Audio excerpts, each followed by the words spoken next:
In the quiet streets of Jacksonville, Florida, a routine drive turned to a chilling encounter. A woman desperate, a man torn between two lovers, a stoplight where fate would decide its course. Then a gunshot, a life shattered, and a question that lingers in the air like smoke from a fired bullet. Was this an act of passion or something far more sinister? Tonight, we unravel the unsettling case of Latorray Collins, a woman scorned, an ex-boyfriend caught in the crossfire, and a confrontation that would end in bloodshed. Stay with me, because this story is only just beginning. Latorray Collins was once part of a pair, connected, familiar, a presence woven into the everyday life of the man she called hers. But all of that had changed. The relationship had fractured, leaving behind only the weight of words exchanged, the sting of silence, and the undeniable truth that she had been replaced. Her ex-boyfriend had moved on, not hesitantly, not quietly, but with full certainty. And the woman now by his side was Latasha Taylor, a woman with a life of her own, a family of her own, a husband of her own, Tony Taylor, a man who had stood beside her through the years, through struggles, through victories. She was not someone looking for trouble. She was not someone who had expected to be in the center of another woman's storm. And yet, she was. Collins had lost something: control, presence, the future she had envisioned. The separation was fresh, recent, just days behind her, and with each moment, the reality of what she no longer possessed grew heavier. She had not been given the chance to process, to bargain, to plead. Her ex had not lingered in uncertainty. He had chosen his direction, and it had led him away from her, straight into the arms of someone else. A name she had heard before, a face she may have known from a distance. Latorray Collins had once shared a life with a man she believed was hers. Time, routine, and familiarity had bound them together in ways that she was not willing to let go. But what she wanted and what was real were no longer the same.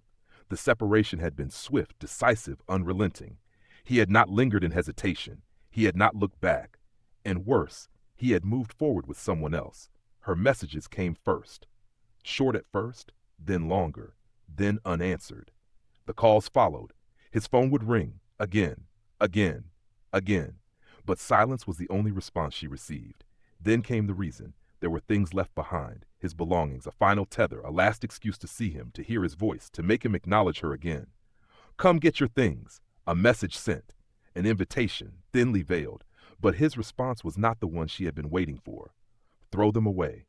It was over, not just in words, but in action. Collins read those words. Perhaps she sat there, staring at the screen, replaying every moment that had led her here.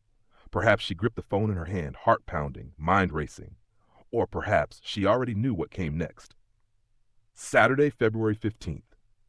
The city moved as it always did, a world full of people with plans, destinations, and distractions. Inside one vehicle, a man was at the wheel. He was not alone. By his side sat Latasha Taylor, the woman he had chosen. Others were in the car, her family, engaged in conversation, in the simple comfort of being together. But somewhere else, somewhere nearby, was Latorray Collins. Her phone was in her hand. She dialed, the first ring, the second, no answer. She tried again, still nothing, and then once more. Still he did not pick up. Somewhere in the moments between unanswered calls, a decision was made. Collins was no longer waiting for a response. She was already in motion. The car carrying Taylor and her family pulled into a liquor store. A routine stop, the type that takes only minutes, unnoticed, insignificant. But it was here that paths would cross. Collins, too, was here, watching. She did not approach. Not yet. She waited.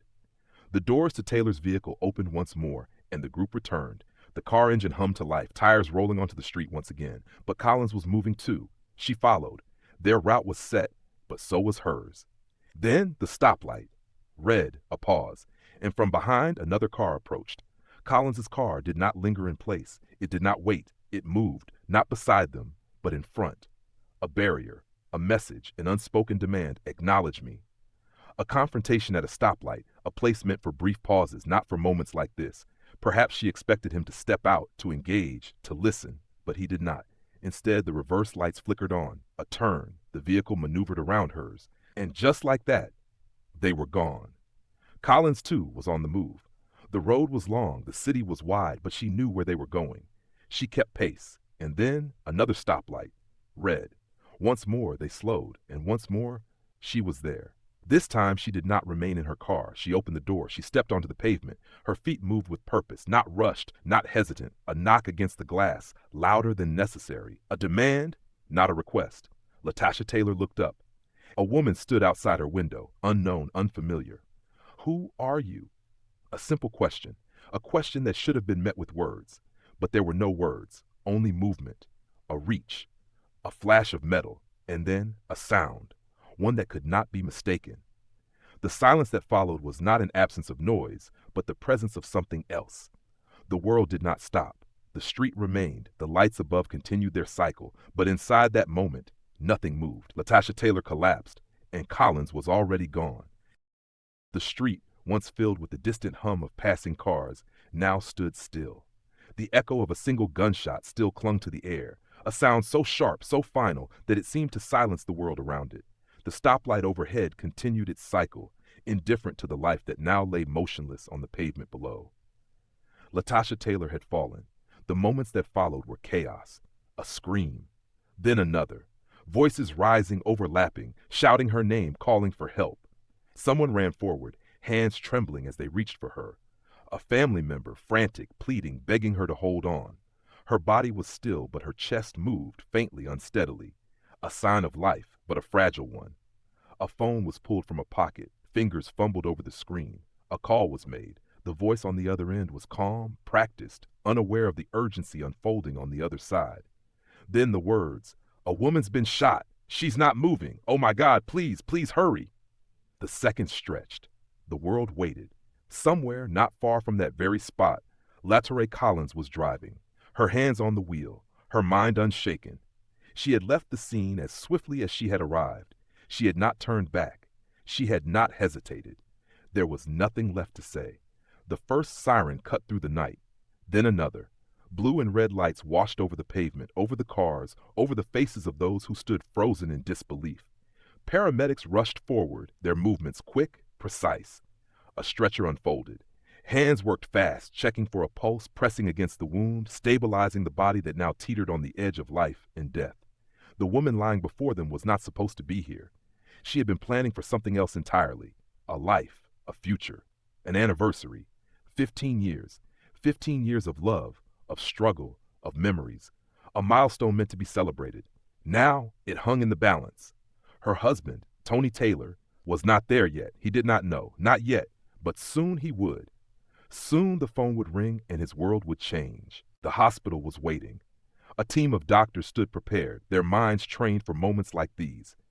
The ambulance doors swung open, and within seconds, Latasha Taylor was rushed inside. She was still breathing, but only just. She was not expected to make it through the night. The damage was severe, the chances slim, but the fight was not over. Tony Taylor arrived, his breath uneven, his hands cold with fear. He had always been the one to protect her. Now he was helpless. He stood in the sterile hallway, staring at the door beyond which his wife lay. Machines whirred, monitoring every fragile heartbeat. A doctor approached. The words came slow, deliberate. "She's alive, but it's critical. Alive." It should have been a relief, but it wasn't enough. Not yet. He needed more time with her, more time to tell her what she meant to him. Through the hours, he did not leave. He could not. He would not. His voice, quiet, cracked with emotion, found its way to the ears of those who asked how he felt. "She saved my life. Now I just want her to keep fighting for hers." Back in the city, the search had begun. Latorray Collins had vanished into the night, but she had not disappeared. She was somewhere. And now the police were looking for her. A name had been given, a description, a vehicle. Surveillance cameras had already caught the movements of her car. A direction, a path. She could not outrun what had happened. She had left too many witnesses, and now it was only a matter of time. The knock came in the early hours of the morning. Firm, unrelenting, the door opened, and there she was, standing, waiting. She did not ask why they were there. She already knew. Hands moved behind her back. Metal tightened around her wrists. A voice read the charges. Attempted murder, a life nearly stolen. Collins did not struggle, did not protest. She was escorted away, placed in the back of a police vehicle, placed the weight of what she had done settling over her. But there was no sound from her. No words, only silence. And outside, the city continued to move. A city where two women had met at a stoplight, where a moment of anger had turned into something irreversible, where one life hung in the balance, and another had just changed forever. The air inside the Duval County Courthouse is still. A quiet, heavy silence fills the space, broken only by the occasional shuffle of papers, the measured footsteps of attorneys, the hushed whispers of those who have gathered to witness what is about to unfold. Latorray Collins enters, her wrists bound, her expression unreadable. The weight of what has brought her here rests on her shoulders, though she does not let it show. Her gaze remains fixed ahead, avoiding the eyes that follow her, the faces that turn, the murmurs that ripple through the room. She is led to her seat. The judge, already in position, watches carefully. The prosecution stands ready. The defense prepares. And in the gallery, a family waits. They are here for justice. They are here for answers. And soon the legal system will decide what comes next. The charges against Collins are severe. Attempted murder in the second degree. A charge that carries the weight of a life nearly lost. A crime that nearly ended in death. Her mugshot, already released to the public, circulates through the media. A single image, a captured moment. A face that now belongs to the headlines. The prosecution does not hesitate. They have a case to present. A crime caught in real time, with witnesses, with evidence, with a victim who, against all odds, survived. They lay it out methodically. The timeline, the confrontation, the shot, the intent.